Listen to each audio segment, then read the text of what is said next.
오늘도 함께 모여서 하나님 말씀을 들으며 또 찬송하며 기도할 수 있는 자리에 오신 성도님들을 축복합니다. 이 시간이 사실 모이기 쉽지 않은 시간임에도 불구하고요. 마음을 모으고 또 모이기를 힘써서 함께 할 수 있음에 감사하고, 오늘도 그 하나님의 은혜가 충만하게 우리에게 베풀어져서 우리 모인 이 자리가 헛되지 않고 하나님께서 기경하신 은혜로 열매 맺는 그런 출발이 되기를 주님의 이름으로 축복합니다. 우리 앞뒤 좌우 성도님과 인사하겠습니다. 하나님의 은혜가 충만하길 빕니다.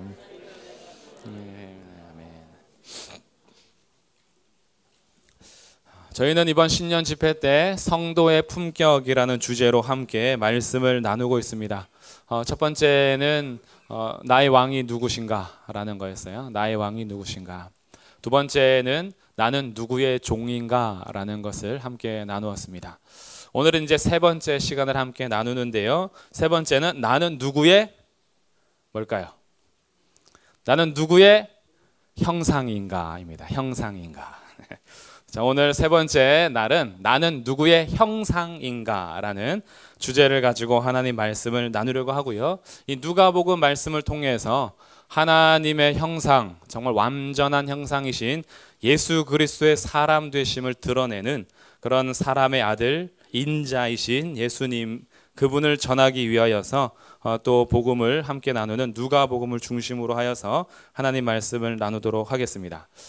물론 누가복음이지만 우리 첫째 날, 둘째 날처럼 또 창세기도 가고 이렇게 말씀을 함께 나누게 될 거예요. 하나님께서 우리를 창조하실 때 어떻게 창조하셨는지 아마 잘 아실 텐데요. 그 잘 아는 말씀을 함께 찾아보도록 하겠습니다. 창세기 1장 26절과 27절 말씀입니다.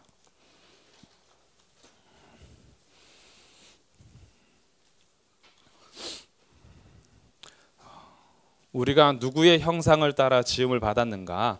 창세기 1장 26절과 27절을 함께 읽어보겠습니다. 시작. 하나님이 이르시되 우리의 형상을 따라 우리의 모양대로 우리가 사람을 만들고 그들로 바다의 물고기와 하늘의 새와 가축과 온 땅과 땅에 기는 모든 것을 다스리게 하자 하시고, 하나님이 자기 형상 곧 하나님의 형상대로 사람을 창조하시되 남자와 여자를 창조하시고. 아멘. 하나님께서 사람을 창조하실 때 누구의 형상을 따라 지으시죠? 하나님의 형상을 따라. 하나님께서 이 우리의 형상을 따라 짓자라고 회의하는 듯한 모습으로 기록을 하죠. 그래서 우리가 우리의 형상을 따라 우리의 모양대로 사람을 만드는데 자기 형상 곧 하나님의 형상대로 남자와 여자를 창조하셨다라는 거죠. 그러면 이제 우리가 여기서 생각해야 할 의미가 있습니다. 하나님의 형상대로 지음 받았다라는 것은 무슨 의미인가? 하나님의 형상대로. 이 형상이 우리 외모는 아니겠죠. 하나님께서 자기 외모에 따라서 사람을 지은 것이 아님은 알 것입니다. 그럼 이 이미지, 이 형상이라는 것, 하나님의 형상대로 지음 받았다라는 것은 넓은 의미와 좁은 의미를 나눌 수가 있는데, 먼저 이 넓은 의미로는 하나님의 그 성품, 하나님의 신격이 인간에게 인격이 되는 거죠. 그러니까 하나님의 인격, 이것을 조금 더 자세히 말하면 지정의를 말하는 겁니다. 지정의. 하나님께서 사람을 창조하시되 어느 피조물과도 다르게 창조하셨어요. 아무리 그 동물들이 멋지게 생겼어도 그들에게는 지정의 인격이라는 게 없습니다. 이 사람에게만 있는 거예요. 하나님께서 자기 형상을 따라 지은 사람에게 지정의라는 요소를 통해서 하나님의 형상을 따라 인격체가 되게 하신 거죠. 그래서 생각할 수 있어요. 그의 마음이 있습니다. 감정이라는 요소가 있고요. 결단할 수 있는 의지가 있어요. 이 지식을 가지고 하나님을 알 수가 있고요. 이 지식을 동원하여서 자연을 다스릴 수가 있어요. 동물들의 이름을 지어줄 수가 있어요. 그들의 본질을 꿰뚫어 볼 수가 있죠. 그러면서 창조해 나갈 수도 있어요. 하나님의 창조의 그 성품을 닮아 이 땅에서 재료들을 가지고 작품들을 창조해 나가는 거죠. 개발해 나가기도 하고, 이런 일들을 지적인 요소로 할 수 있고요. 우리의 감정의 마음이 서로의 마음을 읽을 수가 있어요. 그래서 이 감정이 망가지면 그러면 이 사회 속에서도 이 감정이 온전히 되지 않는 상태에서 거의 사이코패스 같은 전혀 공감이 안 되는 거죠. 자기 안에서 딱 이렇게 바리게이트가 쳐져 있어서요. 그러니까 우리의 이 감정, 공감한다라는 것, 우리의 감정의 요소를 서로 얼굴과 얼굴로 비추어서 볼 수 있고 알 수 있다라는 것, 이 하나님의 형상대로 지음 받았기 때문이고요. 우리가 뭔가를 결정하고 계획하고 의지적으로 우리가 나아갈 수 있는 것, 이것도 인격체로서 지음 받았기 때문에 그런 겁니다. 그 동물들과 완전 다른 거예요. 하루를 계획할 수 있다라는 것, 1년을 계획할 수 있다라는 것, 나의 인생을 계획할 수 있다라는 건, 그래서 그 계획대로 살고자 노력할 수 있다라는 건 하나님의 형상대로 지음 받았기 때문입니다. 그럼 이제 하나님께서 처음에 하나님의 형상대로 지음 받았는데 이 아담과 하와가 계속 그 상태를 유지했을까요? 타락했을까요? 타락했죠. 그럼 타락을 해서 인격 자체가 사라졌나요? 그렇지 않죠. 그러면 이 땅이 거의 좀비 세상이 됩니다. 거의 인격체가 아니니까요. 타락한 사람이 만약에 그냥 그대로 있다면 거의 짐승과 똑같이 살았을 거예요. 그러나 사람의 마음에 양심이라는 것이 있고 그래도 생각할 수 있고 마음의 그 사랑, 엄마의 본능적인 그 사랑들, 부모로서의 자녀를 향한 그 본능적인 사랑들, 이런 게 여전히 존재하고 있다라는 건 그래도 타락했으나 여전히 인격체로서는 남아있는 모습이에요. 그러니까 넓은 의미에서 하나님의 형상이 완전히 사라지지는 않았습니다. 그런데 좁은 의미에서의 하나님 형상이 있어요. 이것은 사라졌어요. 그럼 좁은 의미의 하나님의 형상이 뭔가? 이것을 간단하게 먼저 말씀드리면 지식과 의와 거룩입니다. 지식, 의, 거룩함. 이것은 좁은 의미에서 하나님의 형상이에요. 여기에서 말하는 지식이라는 것은 하나님을 바르게 아는 지식, 창조한 대로 이 땅을 바르게 볼 수 있는 지식, 그것은 타락과 함께 사라졌어요. 두 번째 의라는 것은요, 이 의는 사랑을 의미합니다. 사랑. 하나님을 사랑하고 다른 사람들을 사랑하는 진정한 의. 그래서 의는 어떤 판단 요소나 어떤 비판이나 정죄 요소가 의가 아니라 여기서 하나님의 의는 사랑으로 표현이 돼요. 근데 이 사랑이란 요소가 타락과 함께 우리에게서 사라지는 거죠. 진리의 거룩함, 거룩함을 추구할 수 없는 인간의 상태, 이것이 우리가 잃어버린 하나님의 형상이 되겠습니다. 물론 넓은 의미에서 보는 지정의의 요소도 이미 타락된 상태를 가지고 있어요. 그러니까 안 그래도 타락된 인격체인데 이 타락된 인격체 안에서 우리가 더 망가진 것을 찾아보니까 지식과 의와 거룩을 상실해 갔다라는 겁니다. 그러니까 하나님을 아는 지식이 없고요, 하나님을 사랑함이 없고요, 하나님께 순종함이 없어요. 이 거룩이라는 것은 하나님의 말씀에 순종하는 삶이거든요. 거룩은 내가 만들어내는 게 아니에요. 내가 거룩해야 돼, 경건해야 돼, 내가 만들어내는 것이 아니라 거룩은 거룩하신 하나님께 순종하는 것이에요. 근데 이것을 우리가 다 상실했다라는 상태입니다. 우리가 우리를 타락시키는 장면을 봐도 그래요. 타락시키는 장면이 창세기 3장에 기록이 됩니다. 자, 3장을 한번 보시면 뱀이 인간을 어떻게 무너뜨리느냐라는 것을 볼 수 있는데 3장 1절 그런데 뱀은 여호와 하나님이 지으신 들짐승 중에 가장 강교하니라. 뱀이 여자에게 물어 이르되 하나님이 참으로 너희에게 동산 모든 나무의 열매를 먹지 말라 하시더냐. 뱀이 여자에게 접근해서 여자를 넘어뜨리려고 하는 그 방법이 뭐냐 하면요, 하나님에 대한 지식을 왜곡시키는 겁니다. 하나님에 대한 지식, 하나님과의 바른 관계의 지식이 아니라 하나님에 대한 지식을 왜곡함으로 하나님을 굉장히 사랑과 선하심과 인자하신 하나님이 아니라 사람이 하나님 될까봐 선악을 알게 하는 나무 실과를 못 먹게 만든 옹졸한 하나님으로 인식하게 만들어버리는 거예요. 우리가 더 지혜로워질 수 있는데 하나님이 그것을 막아버린 것처럼 하나님에 대한 지식을 왜곡시킵니다. 그러면서 그가 계속 여자가 뱀과 말하는 사이에 4절에서 뱀이 여자에게 말하죠. 너희가 결코 죽지 아니하리라.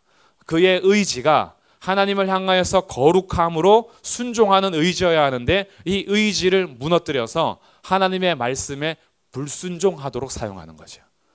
그러니까 우리의 인격을 무너뜨리는 가운데 있습니다. 하나님의 형상대로 지음받은 사람을 하나님의 형상의 요소 하나하나를 타락시키면서 지금 하나님께로부터 멀어지게 만들고 있어요.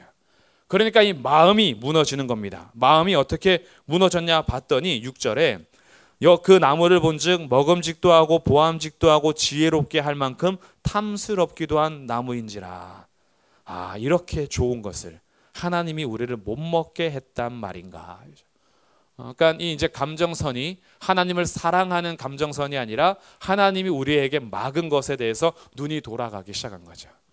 그러니까 지금 인격체로서 우리의 인간의 타락을 볼 때에는요, 지적인 요소, 정적인 요소, 의지적인 요소를 뱀이 접근하여서 대화를 통해서 다 무너뜨리고 있어요. 우리가 이 세상을 살아가면서 어떤 대화를 하느냐는 정말 중요합니다. 하나님으로부터 멀어지는 대화가 실제로 있습니다. 그 사람하고 얘기하면요, 은혜를 충만히 받았다고도 은혜를 다 까먹어요. 근데 어떤 사람하고는 은혜를 못 받고 있었는데 그 사람과 대화하면 은혜가 되는 사람이 있어요. 내가 어떤 역할을 하는지 잘 살펴보셔야 돼요. 나도 모르는 사이에 뱀의 역할을 하는 사람이 있어요. 그러나 나도 모르는 사이에 하나님의 형상대로 지음받은 대로 그렇게 살아가는 사람이 있어요.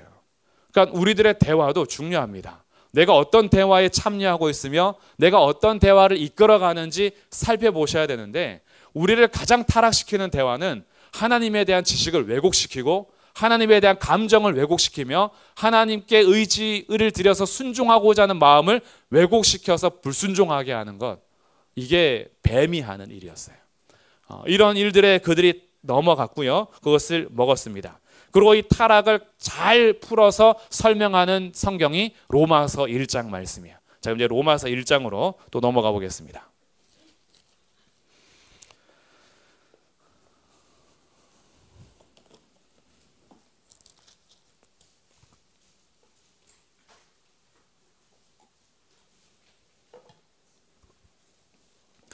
로마서 1장 19절입니다.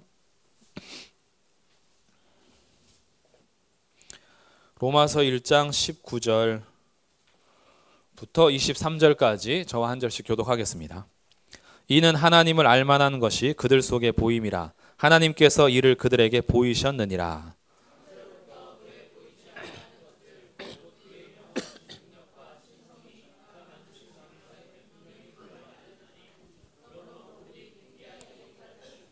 하나님을 알되 하나님을 영화롭게도 아니하며 감사하지도 아니하고 오히려 그 생각이 허망하여지며 미련한 마음이 어두워졌나니. 함께 읽습니다. 썩어지지 아니하는 하나님의 영광을 썩어질 사람과 새와 짐승과 기어다니는 동물 모양의 우상으로 바꾸었느니라. 28절부터 23절까지의 내용인데, 이것은 인간의 지적인 타락을 설명하는 거예요. 하나님을 알만한 것이 19절에 그들 속에 이미 있어요. 양심적으로나 종교성을 가지고 있습니다. 우리는 영원에 대해서 생각하지 않을 수가 없고 내세에 대한 마음들이 항상 있어요. 그래서 사람들은 종교성이 다 있는 거죠. 하나님을 알만한 것이 창조 세계에 비쳐 보입니다. 우리가 이 세상을 보면서 하나님의 섭리와 창조를 보면서 하나님을 알만한 것이 있으나 이 지적으로 타락한 상태다 보니 그런 것을 보면서도 하나님께 영광을 돌리거나 하나님께 감사하지 않습니다. 오히려 자기가 스스로 지혜 있다 여겨요. 하나님 말고 내가 지혜롭다 여겨요. 그러면서 지혜롭다 여기는 사람들이 오히려 우둔하고 미련하게 되어서 섬기는 것들을 보니까 동물의 형상, 짐승의 형상, 가축이나 어떤 버러지 같은 그런 형상에다가 절하고 있는 비참한 꼴을 보는 거죠. 하나님에 대한 지식이 사라지니까 다스려야 될 피조물을 섬기고 있는 이런 모습을 보여주고요. 두 번째는요, 24절부터 말씀입니다. 그러므로 하나님께서 그들의 마음의 정욕대로 더러움에 내버려 두셨어요. 그들의 마음을 내버려 두신 겁니다. 어떻게 해요? 정욕대로 더러움에. 그러니까 이것은 정서적인 타락이에요. 감정선이 무너진 겁니다. 우리의 정적인 타락이 이루어지니까요, 그들이 몸을 서로 욕되게 하면서 하나님의 진리를 거짓 것으로 바꾸면서 살아갑니다. 그걸 그대로 버려두었어요. 그냥 내버려 두는 겁니다. 정서적인 타락이에요. 느끼는 대로 사는 거죠. 생각하는 대로 사는 거예요. 내 감정이 움직이는 대로 가는 거예요. 아무리 진리가 선포되고 바른 것이 선포돼도 마음이 안 따르는데 어떻게 하겠냐라는 거예요. 그 마음대로 갔다가는 그러면 그거는 진짜 상당한 보응을 받게 됩니다. 그것이 27절이죠. 27절 끝에 그들의 그릇 때문에 상당한 보응을 그들 자신이 받았느니라. 마음대로 사는 건요, 상당한 보응을 받게 되는데, 우리의 정서적인 타락이 하나님을 향하여서 마음을 들이기보다는 내가 하고 싶은 정욕대로의 삶을 추구하면서 살게 만들었던 거죠. 세 번째는 28절부터인데 의지적인 타락이에요. 지적인 타락, 정서적인 타락, 의지적인 타락인데 28절 또한 그들이 마음에 하나님 두기를 싫어했어요. 하나님이 내 안에 계시는 게 싫은 거죠. 나의 의지가 거룩을 닮아가고 거룩함에 순종하는 것이 싫은 거예요. 그래서 하나님께서 그들을 그 상실한 마음대로 내버려 두셨어요. 그들의 의지가 하나님을 향하지 않으니 하나님께서 내버려 두셨어요. 그러자 그들의 의지가 어떤 열매를 맺느냐? 29절, 30절, 31절 같이 읽어보겠습니다. 시작. 곧 모든 불의, 추악, 탐욕, 악의가 가득한 자요, 시기, 살인, 분쟁, 사기, 악독이 가득한 자요, 수군수군하는 자요, 비방하는 자요, 하나님께서 미워하시는 자요, 능욕하는 자요, 교만한 자요, 자랑하는 자요, 악을 도모하는 자요, 부모를 거역하는 자요, 우매한 자요, 배약하는 자요, 무정한 자요, 무자비한 자라. 그들의 의지가 하나님을 향해서 달려가지 않아 그 마음의 상실한 대로 내버려 두자 그들의 의지가 어떤 열매를 맺냐 봤더니 온갖 죄악의 열매들만 나타나는 거예요. 모든 불의들이 나타나고 추악하고요, 탐욕, 악독이 가득하고요. 그들이 부모를 거역할 뿐 아니라 배약하고 무정하고 무자비한 이런 일들이 결과적으로 나타난다라는 거죠. 결국 이 타락을 굉장히 잘 설명하고 있는 거예요. 뱀이 여자에게 접근하여서 하나님에 대한 지식을 왜곡시키고 하나님에 대한 감정을 무너지게 만들고 그의 의지를 하나님께 순종함이 아니라 자기 말에 순종하게 바꿔버림으로 결론적으로 하나님께 불순종하는 의지를 사용하게 한 거죠. 그리고 이런 것들은 역사 속에서 계속 이어져서 사람들이 하나님을 알 수 있음에도 불구하고 하나님께 감사하거나 영광을 돌리지 아니하고요. 이 감정은 하나님께서 주시는 마음이 아니라 자기 정욕대로의 감정을 더 존중하고 그것을 더 사랑하게 됐어요. 자기 사랑이 아주 강한 거죠. 그리고 자기 정욕대로의 삶 속에서 내가 하고자 하는 의지도 하나님께서 말씀하시는 거룩에 대해 순종하기보다는 내 마음대로 살고자 하는 의지가 많다 보니 뿌려지는 대로 거둬지는 열매는 이런 죄악의 열매들만 가득하게 되었다라는 겁니다. 이게 우리가 하나님의 형상을 잃어버린 세상 속에서 살아가는 결과입니다. 하나님께서 우리를 인격체로 만드셨고요. 하나님의 의와 지식과 거룩함을 우리에게 두셨음에도 불구하고 우리가 그것을 거부하면서 하나님께서 허락하신 창조의 아름다움이 아니라 죄의 어두움 속에서 우리가 살아가는 그런 삶을 살게 되었습니다.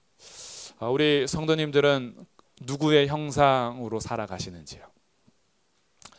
우리가 하나님의 형상대로 지음 받았음에도 불구하고 하나님의 형상대로 지정의가 온전하거나 우리가 의를 추구하고 우리가 거룩을 추구하며 지식이 온전히 하나님을 향한 지식이 아닌 상태에서 회복하지 않는다면 사실 우리가 믿는다라고 하지만 여전히 우리가 하고 싶은 대로의 믿음인 거죠. 여전히 내가 믿고 싶은 대로의 믿음인 거고 내가 하고 싶은 대로의 기도하는 거죠. 그러니 그 삶에 선한 열매가 나타날 수 없죠. 기도를 하긴 하는데 말씀을 듣긴 듣는데 내가 신앙생활 한다고 하긴 하는데 그 마음의 중심이 하나님을 향하지 않으니까 내가 원하는 대로의 신앙 열매를 맺혀지게 되는 거죠. 그게 과연 좋은 열매일까? 그렇지가 않습니다. 우리의 지정의가 하나님과 관계가 온전히 회복이 되어서 그 하나님의 형상을 찾지 않는 한 성도에게서 나오는 열매들은요, 나쁜 열매들이 맺혀지게 돼요. 그러니까 우리가 오늘 이 세 번째 시간에 나는 누구의 형상인가 라는 것을 살펴보면서 성도로서 내가 어떻게 살아야 하는지 그리고 하나님의 형상으로서 내가 어떤 품격을 가져야 하는지 이것을 오늘 살피면서 우리의 마음을 다시 무장하면 좋겠습니다. 우리들이 무너졌음에도 불구하고 오늘 나눌 수 있는 이유가 있어요. 우리가 사실 다 지정의가 타락한 상태고 하나님을 멀리 떠나서 영원한 형벌에 처해야 될 우리들이지만, 우리가 오늘 이렇게 말씀을 나누면서 회복의 길로 나눌 수 있는 이유는 이미 예수님께서 우리에게 구원을 베풀어 주셨기 때문입니다. 우리가 새로운 옷을 입었어요. 우리가 사실은 하나님께서 입혀주신 옷을 벗어버렸거든요. 뱀이 입혀준 옷을 우리가 입었는데, 근데 예수님께서 오셔서 뱀의 머리를 완전히 짓밟으시고 예수 그리스도로 옷 입게 하셨습니다. 그래서 우리가 이 하나님의 형상을 회복하는 것이 무엇인지 알게 돼요. 이런 것들을 설명하는 간단한 우리 말씀을 찾아보면 에베소서 4장 24절입니다. 제가 읽어드릴게요.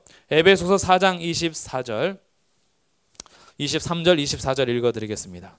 오직 너희의 심령이 새롭게 되어 하나님을 따라 의와 진리의 거룩함으로 지으심을 받은 새 사람을 입으라. 새 사람을 입으라. 심령이 새롭게 됐대요. 그래서 하나님을 따라 의와 진리의 거룩함. 그래서 여기서 의와 진리의 거룩함이 나오고요.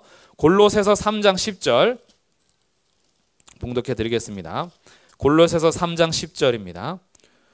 새 사람을 입었으니 이는 자기를 창조하신 이의 형상을 따라 지식에까지 새롭게 하심을 입은 자니라. 똑같죠. 새 사람을 입었는데 자기를 창조하신 이의 형상을 따라, 하나님의 형상을 따라 지식에까지 새롭게 하심을 입었대요. 그러니 예수님께서 우리에게 옷 입혀주심으로 우리가 타락했던 그것이 회복이 되는데 의와 거룩함과 지식이 새롭게 되는 거예요. 오늘 우리가 여기 모여 있다라는 것은 사실 이미 그 일을 예수님께서 하신 결과죠. 그러지 않으면 우리 여기 있을 이유가 없죠. 이 연초에 뭐하러 이렇게 3일 동안 나오고 오늘 또 이렇게 달려오겠어요? 우리가 하나님 앞에 말씀 듣고 기도하기 위해서 모인다라는 것 자체가 이미 예수님께서 우리에게는 새 사람의 옷을 입혀 주셨다라는 겁니다. 그리스도로 옷 입은 자로서 우리들이 그렇다면 어떻게 살아야 하는지 한 걸음 한 걸음 더 배워가게 되는데, 구원이 불완전하진 않아요. 예수님께서 십자가에서 죽으시고 부활하셔서 하시고자 하는 구원은 모두 이미 이루셨습니다. 그러니까 예수님의 죽으심, 예수님의 부활하심이 우리를 구원함에 있어서 부족하지 않아요. 오해하시면 안 됩니다. 이미 구원 얻은 자는 우리의 행위와 상관없이 예수님의 하신 일로 인하여서 구원은 완성되었습니다. 이미 구원을 받으심에 대해서는 부족함이 없어요. 예수님은 일을 하셨지만 우리에게 남겨져 있는 일이 아니에요. 구원을 다 이루기 위해서 우리가 더 뭔가를 해야 되는 건 아닙니다. 그러나 우리는요, 아직 완전하지 않아요. 죄로 오염된 상태를 가지고 있고요. 예수님께서 다시 오실 그날까지 우리는 기다리면서 계속해서 새 사람으로서 살아가기 위하여 우리의 삶을 다져갈 필요가 있어요. 그게 예수님을 맞이하는 신부로서의 자세인 거죠. 그렇기 때문에 우리의 신앙은 날마다 새로워지는 겁니다.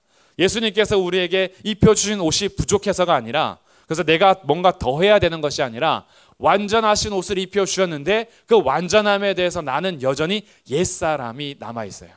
내 안에서 오염된 부분이 아직까지 습관으로 튀어나올 때가 있어요. 이런 우리들이 하나님의 형상을 회복하는 삶을 살기 위해서 갖춰야 될 5가지 회복이, 그리고 그 품격이 있습니다. 그래서 그 가로 안에는 온전한 사람으로서의 가로 있죠. 그게 하나님의 형상으로서의 품격입니다. 이제 5가지를 우리가 함께 살펴볼 텐데, 먼저 첫 번째는 말씀의 사람입니다. 자, 말씀의 사람. 오늘은 누가복음 중심으로 우리가 나누기로 했는데, 자, 누가복음 2장으로 오겠습니다.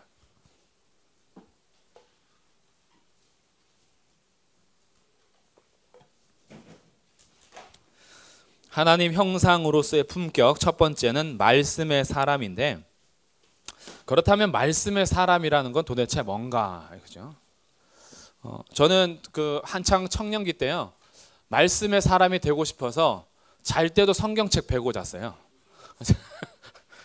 성경책 읽기 싫을 때는요, 이 성경책을 이렇게 머리에다 대고 기도했어요. 하나님, 이게 여기 들어갔으면 좋겠습니다. 가끔은요, 너무 힘드니까 하나님, 이 칩을 만들어서 이렇게 쭉 넣어줬으면 좋겠어요. 그러기도 하고, 이 말씀을 내가 가슴에 품고 잔다고, 내가 머리에 베고 잔다고 그렇다라고 해서 그게 말씀의 사람이 되는 건 아니겠죠. 그 말씀의 사람이라는 게 도대체 뭔가, 이것을 한 4가지 정도로 살펴볼 텐데, 먼저 2장 19절입니다. 2장 19절 같이 읽어보겠습니다. 시작. 마리아는 이 모든 말을 마음에 새기어 생각하니라. 아멘.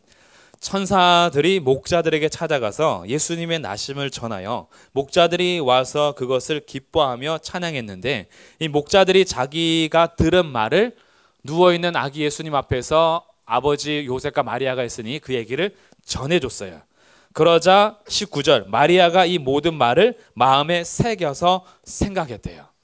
말씀의 사람이 된다라는 첫 번째는 하나님의 말씀을 새겨 듣는다라는 걸 말해요. 하나님의 말씀을 새겨 듣는 사람. 소돔과 고모라가 멸망을 할 때 하나님께서 롯을 보내서 빨리 도망가라고 하는데, 천사를 통해서 이 롯이 혼자 갈 수 없죠. 그래서 자기 사위가 될 사람들을 찾아가서 사위들에게 여기가 이제 멸망할 터이니 빨리 떠나자라고 할 때 사위들이 어떻게 했어요? 그 말씀을 농담으로 여겼어요. 하나님의 말씀은 굉장히 진지하거든요. 하나님 말씀은 농담 따먹기 아니거든요. 하나님 말씀은 진실하거든요. 그런데 사람들이 말씀을 받을 때 농담으로 받거나 아니면 이것이 하나님 말씀 아닌 것처럼 사람의 말로 받을 때는요, 여기에는 역사가 없어요. 그러나 이 하나님의 말씀을 실제로 하나님의 말씀으로 새겨 듣는 그것이요, 진실한 하나님의 말씀을 이루는 길인 거죠. 그래서 말씀의 사람이라는 것은 말씀을 대충 듣거나 아니면 말씀을 농담으로 여기거나 이 말씀을 굉장히 소홀히 대하는 것이 아니라 이 말씀을 마음에 새기는 사람을 말하는 겁니다. 한 절을 듣더라도요, 한 절을 읽더라도요, 진지하게 듣는 거예요. 진지하게 경청하는 것이고 진지하게 읽는 거예요. 왜냐하면 지금도 살아계신 하나님께서 이 말씀을 통해서 내게 주시는 음성이거든요. 그러니까 이 새겨 듣는 자세가 첫 번째 자세고요. 두 번째는 2장입니다. 누가복음 2장 26절과 27절.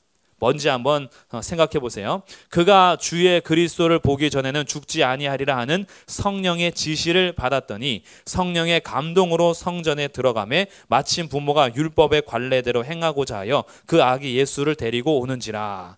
자, 두 번째 특징은 뭘까요? 말씀의 사람. 누구의 지시를 받아요? 성령의 지시를 받는다라는 거죠. 말씀의 사람이라는 것은 말씀의 지시를 받는 사람을 의미해요.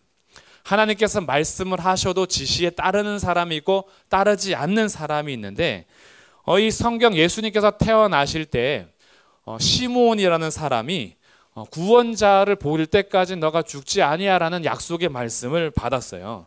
그리고 그가 성전에서 기다리고 있는데, 성령의 지시를 받아 기다리고 있는데 아기 예수님이 정결 예식 난지 8일이 되면 할례를 받으러 와야 되잖아요. 예수님이 오신 거예요. 시므온은 알아보죠. 그가 약속하신 메시아라는 것을. 그러니까 성령의 지시를 따라서 있는 시므온이 있고, 그뿐이 아니에요. 동방박사는 누구의 지시를 따랐어요? 헤롯의 지시를 따랐습니까? 천사들의 지시를 따랐습니까? 그렇죠. 그도 지시하심을 따라서 움직였어요. 요셉과 마리아는 누구의 지시를 받았어요? 하나님 보내신 천사들의 지시를 따라 받은 거예요. 예수님 탄생하실 때 예수님을 주변으로 하여서 순종하는 사람들의 특징은 그 하나님이 보내신 천사의 지시를 받거나 성령의 지시를 받는 사람이었어요. 오늘날 이것은 말씀의 사람이라고 할 때 말씀의 지시를 받음을 의미하는 겁니다. 우리가 어떤 말씀을 듣든지 간에 그 말씀에 대해서 그 지시를 받는 거죠. 세 번째 특징은요, 3장입니다. 3장 1절과 2절. 디베르 황제가 통치한 지 15대 곧 본디오 빌라도가 유대의 총독으로, 헤롯이 갈릴리 분봉왕으로, 그 동생 빌립이 이두레와 드라고니 지방의 분봉왕으로, 루사니아가 아빌레네의 분봉왕으로, 안나스와 가야바가 대제사장으로 있을 때에, 여기까지는 굉장히 지금 통치자들이 나와요. 총독 나오고 분봉왕들이 나오고 대제사장이 나와요. 정치적으로나 종교적으로 굉장히 권력 있는 자들인데, 근데 반전이 이루어집니다. 2절 끝에 하나님의 말씀이 빈들에서 사가랴의 아들 요한에게 임합니다. 세례 요한을 말하는 거예요. 하나님의 말씀이 분봉왕이나 총독이나 대제사장에게 임한 것이 아니라 빈들에 있는 요한에게 임했어요. 우리들은 사회적 위치를 많이 따지지만요, 말씀의 사람은 말씀이 있는 곳에 거하는 거예요. 이것이 말씀의 사람 세 번째 특징입니다. 하나님의 말씀이 있는 곳이면 권력의 자리가 아니더라도 빈들에 있는 거예요. 하나님의 말씀이 빈들에 있는 요한에게 임했다라는 것은, 요한이요 분봉왕도 아니고 대제사장도 아니고 그는 총독도 아니에요. 사회적 위치에서는 아무것도 아닌 자예요. 약대 털옷을 입고 광야에 사는 외치는 자의 소리일 뿐입니다. 그런데 그에게 뭐가 임하냐 하면 하나님의 말씀이 임하는 거예요. 우리들이 세상을 살아가면서 나는 무엇을 더 갈망하느냐? 갈라지겠죠. 우리들은 이 세상을 살아가면서 왕의 자리, 총독의 자리, 권력의 자리, 대제사장과 같은 종교적으로도 신분이 높은 자리를 원하지만 말씀의 사람은 말씀을 원해요. 굉장히 중요한 겁니다. 높은 자리에 있다라고 해서 말씀이 그들에게 그대로 들려지진 않아요. 하나님의 말씀을 듣고자 빈들에 있는 사람들이 오히려 말씀을 들어요. 그러니까 내가 자리 싸움하고 높은 자리에 올라가려는 욕심이 꽉 찬 상태에서는 말씀이 임하지 않습니다. 빈들에 임하는 거예요. 하나님의 사람, 말씀의 사람은 말씀 있는 곳에 자기 삶을 두는 거죠. 그래서 말씀이 있는 곳에 내 삶을 두는 겁니다. 힘과 권력과 재물이 있는 곳에 내 삶을 두는 것이 아니라 말씀이 있는 곳에 내 삶을 두는 거예요. 이것이 말씀의 사람이에요. 마지막 네 번째 특징은요, 4장입니다. 4장 1절부터 13절까지 한번 눈으로 쭉 보시면 무슨 내용일까요?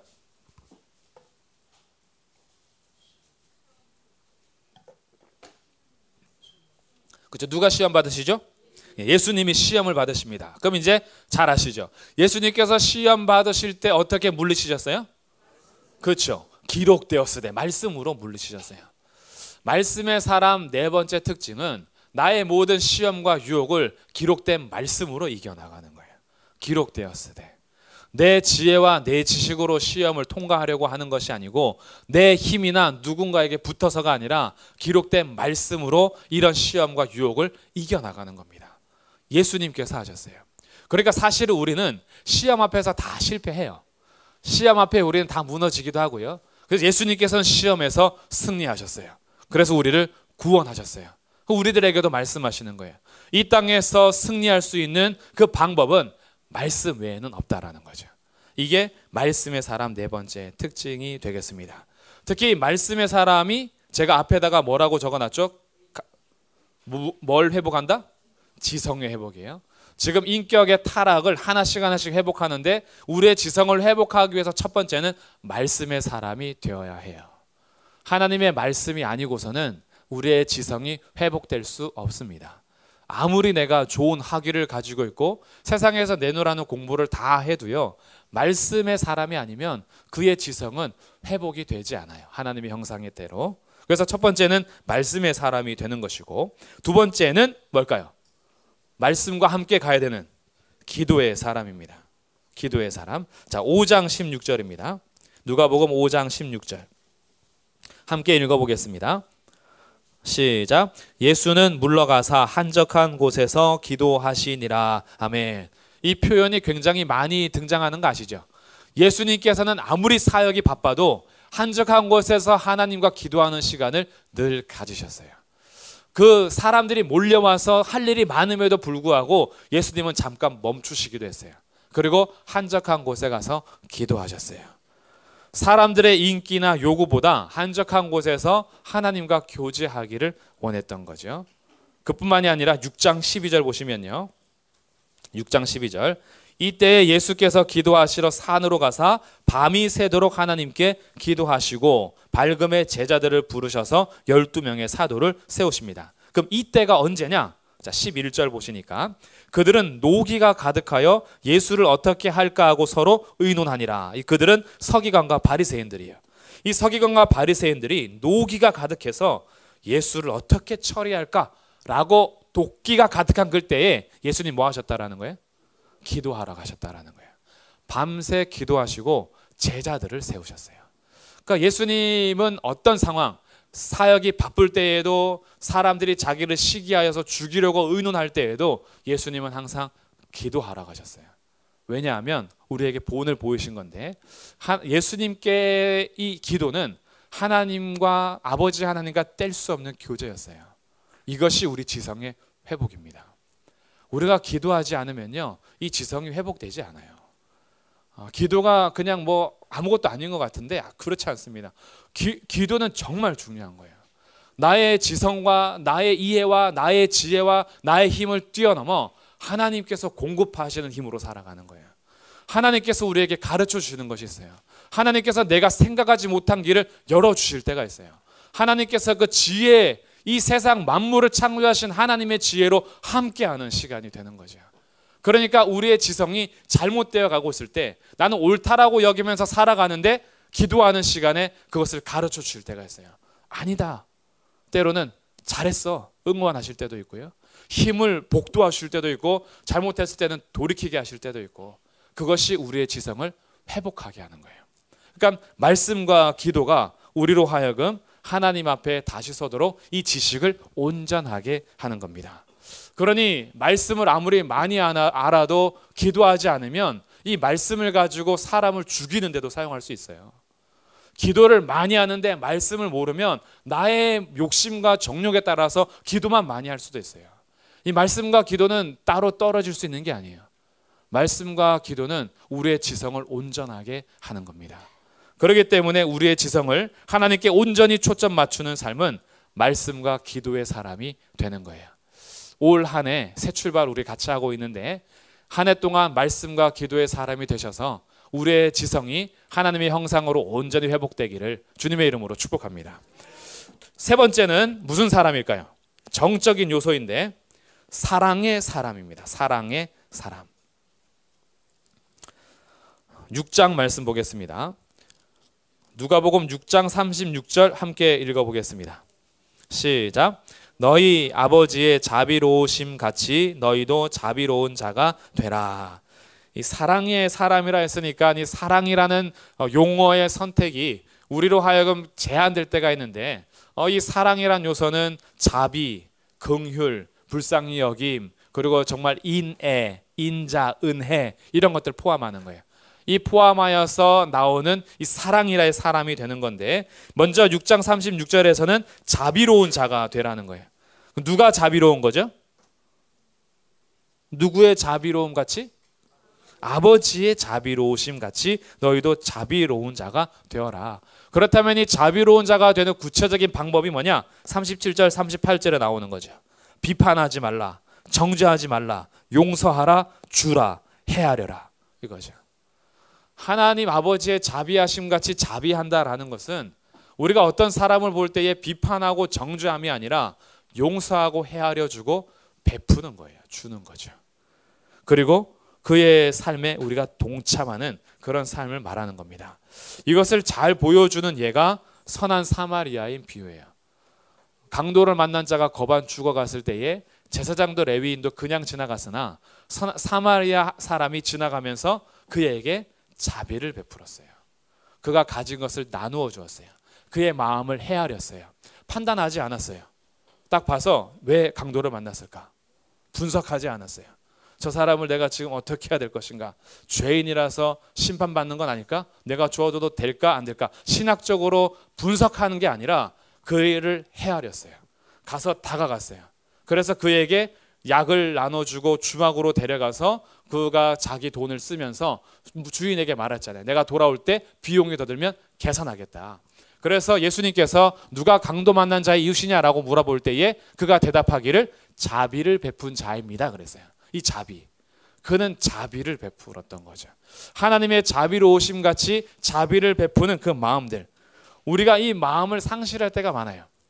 신앙생활 하면서도요, 이 마음이 자꾸 강팍해질 때가 있어요. 마음이 더 부드러워져야 되는데 마음이 자꾸 바로와처럼 완악해질 때가 있어요. 우리 하나님 앞에 설 때마다 이 감정선이 사랑으로 계속 충만해져야 되는데 사랑이 아니라 자꾸 메말라 가고 있는 것은요, 하나님의 형상을 잃어가고 있는 거예요. 하나님의 형상은 더 사랑하는 겁니다. 사랑으로 마음이 부드러워지는 거예요. 사랑으로 마음이 부드러워지면요, 눈빛부터 달라져요. 저를 너무 사랑의 눈빛으로 봐주시는지 안 봐주시는지 다 알아요. 저만 알까요? 아니에요. 더 사랑하고 더 사랑하면요, 우리들은 서로 마음을 읽어요. 눈으로 사실은. 근데 신앙생활을 오래 하고 같이 하는데 이상하게 우리들은요, 사랑이 아니라 자꾸 굉장히 이 벽이 생겨요. 딱 들어올 때부터 벽이 확 생기면 우리 뭔가 감정이 지금 문제가 되는 거죠. 하나님의 형상에 따라서 사랑이 충만한 것이 아니라 자꾸 강팍해지고 메말라지는 것, 이거 꼭 남의 탓만 할 수는 없어요. 내가 지금 하나님의 형상에서 멀어지고 있다라고 빨리 진단을 할 줄 아셔야 되는 거죠. 그래서 이 자비로운 마음이 우리 가운데 굉장히 회복이 필요하고요. 7장에 보시면 또 다른 마음 두 번째가 있습니다. 사랑의 사람 7장 13절. 주께서 과부를 보시고 불쌍히 여기사 울지 말라. 뭘까요? 그렇죠. 긍휼, 불쌍히 여김입니다. 사랑의 사람이 된다라는 것은 이 긍휼의 마음을 갖는 거예요. 우리가 자꾸 사람들을 보면서 판단하고 비판하고 정죄하는 건 불쌍하게 여기는 마음이 사라지기 때문이에요. 탕자의 비유에서 큰아들처럼 둘째 아들이 재산을 먼저 받아서 나가 탕진했을 때 아버지는 어떻게 표현하냐면요, 15장 20절에서 이렇게 얘기합니다. 멀리서 그 아들이 오는데 그를 보고 측은히 여겨 달려가 그 목을 끌어안고 입 맞추고 그래요. 아버지가 아들을 어떻게 여겼다고요? 측은히 여겼다고요. 아버지의 마음은 그가 자기의 재산을 나가서 다 탕진했더라도 측은히 여기는 마음이 있는데 큰아들은 어땠어요? 아니, 재산 가지고 나가서 탕진한 아들을 위해서 소를 잡아요? 나를 위해서는 염소 한 마리 안 잡아주더니? 그의 마음은 불쌍히 여김이 없어요. 나가서 죽든 말든 무슨 상관이야. 이미 자기가 가져갈 거 다 가져가 놓고 자기 유산 받아서 다 가져가서 탕진했으면 그럼 자기가 벌 받아야지. 와서 왜 또 송아지 잡아서 소고기 먹는 건데. 이 마음이요, 긍휼의 마음이 없는 거죠. 비난하고 비판하고 정죄하고 자기가 옳다라고 여기는 그것 때문에 그를 향하여서 안아줄 수 있는 마음이 없는 거예요. 예수님이 지나가실 때마다 나병 환자나 세리나 아니면 죄인들, 그리고 예수님의 도우심을 바라는 자들이 외쳤던 것 중에 많이 차지하는 것이 뭐예요? 다윗의 자손 예수여 나를 불쌍히 여기소서, 이거예요. 예수님은 우리를 정말 불쌍히 여기세요. 야, 그거 너 죄 때문에 그런 거잖아. 너가 잘못한 거잖아. 예수님께서 우리를 바를 이렇게 지적하시면서 한 것이 아니라 불쌍히 여기셨어요. 이 불쌍히 여기는 마음이 우리가 가져야 될 마음인 거죠. 하나님의 형상을 따라 받았다면 교회는 죄인들이 오면 올 때마다 불쌍히 여기는 마음이 있어야 돼요. 성도들이 잘못한 것을 볼 때마다 불쌍히 여기는 마음이 있어야죠. 근데 우리들이요, 너무 의로워요. 우리들이 너무 자기는 발라요. 우리는 바리새인들이 너무 많아요. 나는 너무 잘하니까. 그러니까 잘못한 사람들을 용납을 못하는 거예요. 어떻게 그럴 수 있어, 이거죠. 어떻게 그래? 이런 마음이 우리로 하여금 긍휼의 마음을 사라지게 만든다면 우리의 정적인 요소가 하나님의 형상과는 멀어지고 있는 거죠. 또 하나를 찾아보겠습니다. 세 번째 19장입니다. 누가복음 19장 37절. 37절부터 40절. 이미 감람산 내리막길에 가까이 오심에 제자의 온 무리가 자기들이 본 바 모든 능한 일로 인하여 기뻐하며 큰 소리로 하나님을 찬양하여 이르되 찬송하리로다 주의 이름으로 오시는 왕이여 하늘에는 평하여 가장 높은 곳에는 영광이로다 하니 무리 중 어떤 바리새인들이 말하되 선생이여 당신의 제자들을 책망하소서 하거늘 대답하여 이르시되 내가 너희에게 말하노니 만일 이 사람들이 침묵하면 돌들이 소리 지르리라. 세 번째 사랑의 사람이 나타나는 특징은 하나님을 사랑하는 그 마음으로 찬송하는 겁니다. 우리가 하나님을 찬송하지 않으면 누가 소리를 질러요? 돌들이 소리 지른다는 거예요. 하나님을 찬송하는 마음, 이것이 우리가 가져야 되고 회복돼야 될 마음인 거죠. 하나님을 다하여서, 마음을 다하여서 하나님을 찬송하는 그런 회복된 마음, 감사하는 마음, 찬송하는 마음. 그러니까 찬송은 주님께서 정말 기뻐하시는 거죠. 이런 일들이 사랑의 사람으로서 우리가 갖춰야 될 특징이고요. 그렇기 때문에 이 감정, 이 정적인 요소가 회복되는 것은 결국 하나님의 마음을 닮아가는 거예요. 하나님의 마음이 어떤 마음인지. 네 번째는 의지적인 요소가 이제 회복이 되는 것인데 진실한 사람입니다. 진실한 사람. 자, 진실한 사람이라는 것은 우리가 잘 생각해 보셔야 돼요. 이 세상에서 진실한 분은 누굴까요? 예수님께 향해서 이렇게 얘기했어요. 당신은 진실하십니다 라고 했더니 예수님이 뭐라고 하셨냐면 선하고 진실하신 분은 한 분밖에 없다 그랬어요. 하나님만 진실하신 분이에요. 그렇다면 우리가 진실이라는 것을 잘해야 돼요. 이 진실이라는 것이 정의로운 것이고 공의로운 것인데 사람들마다 진실과 정의와 공의가 사람들의 생각에 따라서 달라지겠죠. 정의란 무엇인가 물어봐도 자기의 철학에 따라서 답이 다 다릅니다. 어떤 사람은 다수를 위해서 소수가 희생하는 것이 정의이기도 하고 어떤 사람은 그 소수를 또한 보살피는 것이 정의라고 얘기하기도 해요. 정의라는 그 정의도 사람의 생각과 다를 수 있어요. 진실도 마찬가지입니다. 뭐가 진실일까요? 진실인 것도 사람마다 입장 다를 수 있잖아요. 내가 생각하는 진실과 저 사람이 생각하는 진실이 다를 수 있어요. 무엇이 진실이냐라고 따져볼 때요. 우리들이 분명히 알아야 될 것이 있습니다. 하나님 외에는 진실할 수 없어요. 그러면 진실한 사람이 된다는 건 뭘까요? 진실한 사람이 된다는 것은 진실하신 하나님께 순종하는 걸 말하는 거예요. 우리의 진실의 기준, 참과 거짓의 기준은 하나님이 되는 거예요. 내가 판단하는 게 아니에요. 내가 진실하게 여기는 것이 진실이 아니라 하나님께서 진실하게 여기는 것이 진실한 거예요. 그러니까 라합은 거짓말한 게 아니에요. 이걸 이해하셔야 돼요. 정탐꾼 찾으러 왔을 때 거짓말했잖아요. 여기 없다고. 왔긴 왔는데 저기 갔다고. 그런데 우리 어떻게 해야 돼요? 우리들이 생각하는 도덕적 기준과 진실의 관점으로 라합이 거짓말했네. 이거는 회개해야 할 거야. 우리의 기준인 거예요. 그런데 이 진실의 기준은 우리 기준이 아니에요. 하나님 편에 서 있기 때문에 그는 진실했던 거예요. 이 개념을 이해하실 줄 아셔야 돼요. 진실이라는 것은 내가 내 판단 기준으로 가는 게 아니에요. 그러니까 우리가 하나님도 자꾸 평가하잖아요. 하나님이 진실하신지 진실하지 않은지, 하나님이 어떻게 그럴 수 있는지 내가 판단자가 돼요. 우리는 결코 판단자가 될 수 없어요. 왜냐하면 하나님만 진실하시거든요. 그러니까 진실한 사람이 된다라는 것은 하나님께 순종하는 삶을 말하는 거예요. 그 절정이 오늘 저희가 읽었던 누가복음 22장 42절의 말씀인 겁니다. 아버지여, 만일 아버지의 뜻이거든 이 잔을 내게서 옮기시옵소서. 그러나 내 원대로 마시옵고 아버지의 원대로 되기를 원하나이다.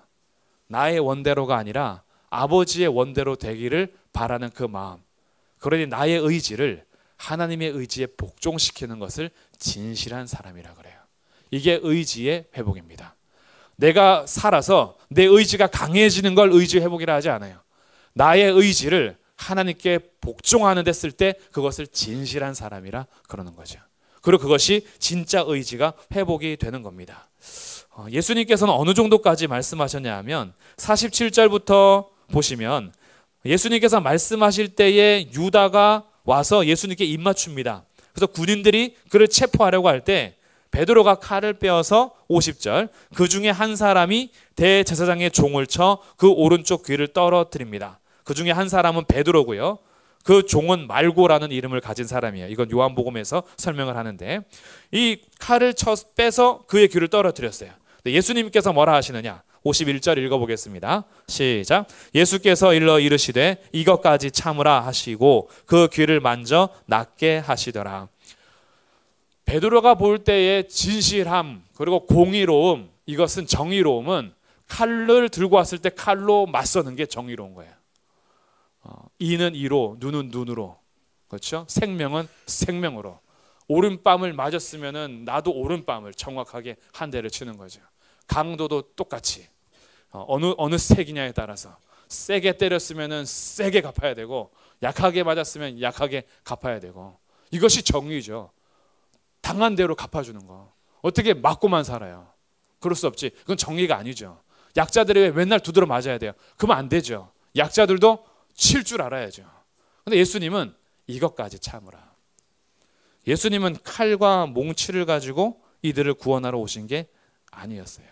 그러니까 베드로의 입장에서는 칼로 맞짱 뜨는 게 정의였는데 예수님은 이것까지 참는 게 정의였어요. 그러니까 이 정의, 공의, 진실함은 예수님의 원대로, 예수님도 아버지의 원대로 하시는 것처럼 우리가 진실한 사람으로 나의 의지를 회복하려면 나의 의지를 하나님의 의지에 복종시키는 것, 그것이 우리가 회복해야 될 하나님의 형상이 되겠습니다. 그래서 주님은 우리에게 말씀하시는 거예요. 원수를 사랑하고 박해하는 자를 위하여 축복하고 기도해라. 우리가 이해가 안 되는 거죠. 그런 의지는 싫은 거죠. 원수를 사랑하란 말은 제발 하지 마세요. 제가 미워하지 않는 것만 해도 다행이죠. 그를 축복하고 기도하라는 건 제발 하지 마세요. 제가 저주하지 않는 것만으로도 다행이죠. 이게 우리의 성품인데 주님께서는 우리의 그 의지를 하나님의 말씀에 복종하도록 하시는 것. 왜? 하나님이 진실하시니까. 그분이 정의로우시니까. 이것이 우리가 회복해야 될 네 번째였고요. 마지막 다섯 번째는 무엇을 회복해야 하느냐? 다스림을 회복해야 됩니다. 다스림. 하나님께서 하나님의 형상으로 우리를 지으시고 나서 모든 만물을 다스릴 것을 명령하셨어요. 인간에게 맡긴 겁니다. 이 땅, 이 피조 세계를 다스림에 있어서 우리의 지정의가 타락했기 때문에 이 땅이 같이 타락한 상태가 되었어요. 그리고 우리가 경제 분야, 정치 분야, 문화나 예술, 종교계 어떤 분야를 다 가든지 간에 지정의가 타락한 상태에서 맺혀지는 열매는 세상과 다를 바가 없을 겁니다. 차이가 하나 있다면 주일에 그냥 교회 가는 것 외에는 차이가 없어요. 주일에 예배 드리러 가는 것 외에는 차이가 없을 수 있어요. 우리가 하나님의 형상을 회복하지 않으면.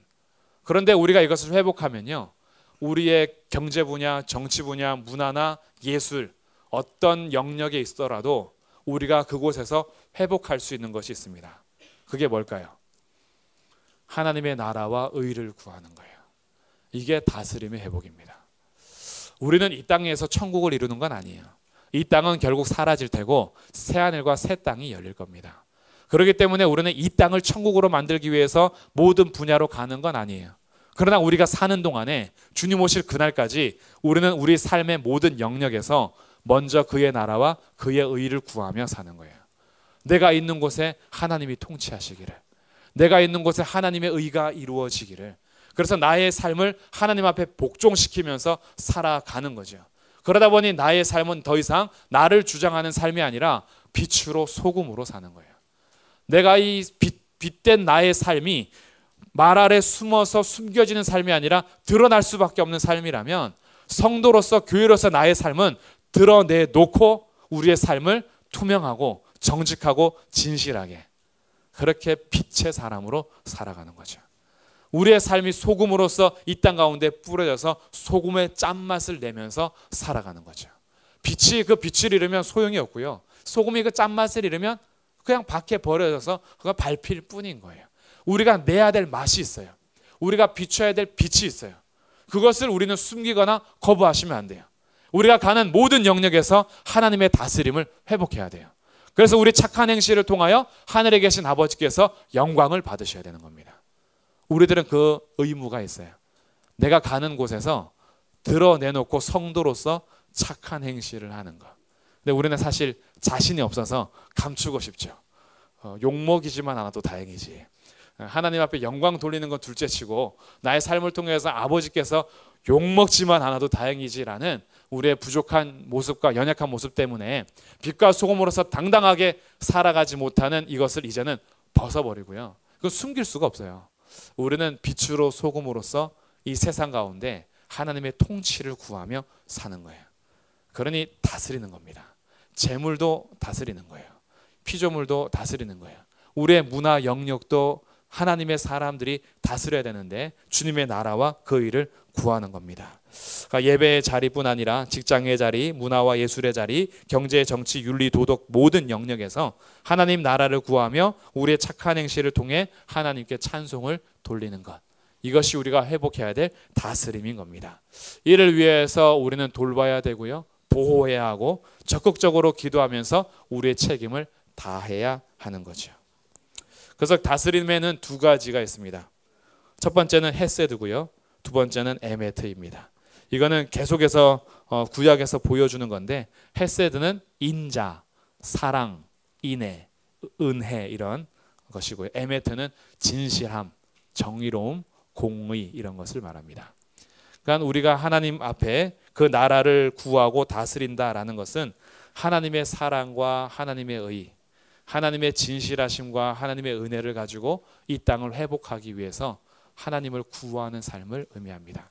하나님의 백성들이 회복해야 될 하나님 형상의 성품이요 또한 우리 품격이 되겠습니다. 결국 이 5가지는 오늘 어디에 초점을 맞췄냐 하면 우리가 타락했을 때의 인격체가 타락했다. 지정의가 타락했으니 그 지정의가 타락함으로 다스림마저 무너졌다. 그럼 이제 우리가 다시 하나님의 형상으로 품격을 갖추려면 지정의를 회복해야 되는데 지정의를 회복하기 위해서는 말씀의 사람, 기도의 사람이 되어야 하고 사랑의 사람이 되어야 하고 진실한 사람이 되어야 한다. 그리고 다스림을 회복하는 것. 이것이 세 번째 성도의 품격이 되겠습니다. 결론은 뭘까요? 이 하나님의 형상에 완벽하신 분이 있어요. 그게 누굴까요? 그렇죠. 예수님이죠. 교회에서 90%의 답은 예수님 아니겠어요? 하나님의 형상에 완전하신 분은 예수님이에요. 그러면 성도들은 뭐가 되어야 할까요? 작은 예수가 되라입니다. 오늘의 결론, 작은 예수가 되라. 우리 성경에서는 이런 표현이죠. 예수님을 그리스도라 하기 때문에 그를 따르는 사람들을 뭐라 불렀어요? 그리스도인이라고 불렀어요. 예수님을 따르는 사람들은 예수님처럼 살아가는 작은 예수가 되어야 합니다. 올해가 시작이 되었는데 이 말씀들, 나의 왕이 누구인지, 나는 누구의 종인지, 나는 누구의 형상인지를 다시 한번 곱씹는 시간이 되었으면 좋겠고요. 이 말씀을 마음에 계속 새기시면서 올 한 해 동안에 성도의 품격을 가지고 하나님의 영광이 드러나